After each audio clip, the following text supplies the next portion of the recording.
I'm Marketing Sherpa reporter Courtney Eckerly, and I'm here in the Media Center at Email Summit 2015 with the Women of Volunteer Match, Tresha Cerebro and Lauren Wagner. So sometimes one of the hardest things for an email marketer is to keep their program constantly evolving. So what are some ways they can do that using A/B testing? I mean, I think as you mentioned, you want to keep up with the trends, keep up with what your customers are interested in, and kind of keep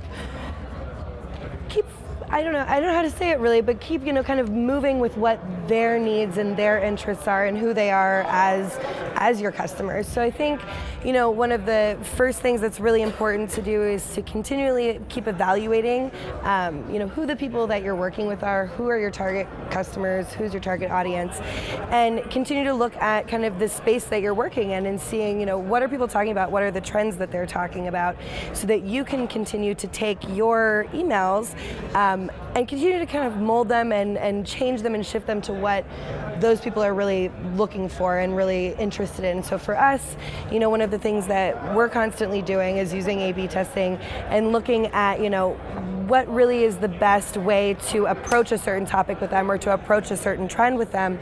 And really kind of the shift for us has been within departments that we work with, which is really interesting. The employee engagement and employee volunteering space has kind of shifted over the years from, sitting in marketing departments, sitting in corporate social responsibility departments, sitting in human resource departments. And so for us to kind of shift the way that we're approaching the benefits of employee volunteering from each of those different places in a company really has to continue to evolve and change over the years. Okay. And what are some specific tactics that email marketers can use to understand their customers through email?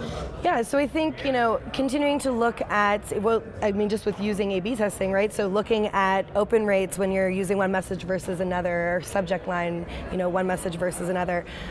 When you're looking at clicks and giving people the different options to engage with different types of content that you're delivering to them. Do they respond better to webinars, or do they respond better to white papers, downloadable content? Which is better for them, and which is going to keep them more engaged? So looking at clicks, looking at content consumption through your emails, looking at opens, and I think those are the tactics I use. So where are some of the bigger gaps between marketers and their consumers? So I feel like this is a difficult question just because all marketers are also consumers.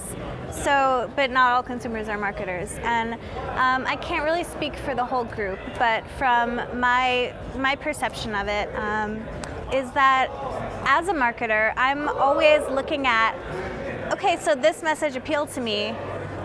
Why? What is it in this message that makes me want to open this email or makes me want to donate to this charity? I'm kind of looking for things that I can take from other marketers to my own organization. I'm constantly analyzing the world around me in that way.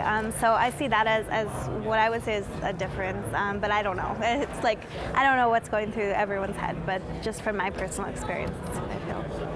So what do you think are some of the more timeless, continuously valuable assets to an email marketer? So I strongly agree with what Flint McLaughlin said in his keynote speech today. He referenced Aristotle and how his, I think it was 3 components of storytelling are still relevant today. And that's so true. It's amazing. Human nature doesn't change. So if you have these skills about what sorts of messages are going to appeal to a person, whether it's through, emotions or logic or all of that, that's timeless. That's gonna, human nature is not gonna change, so.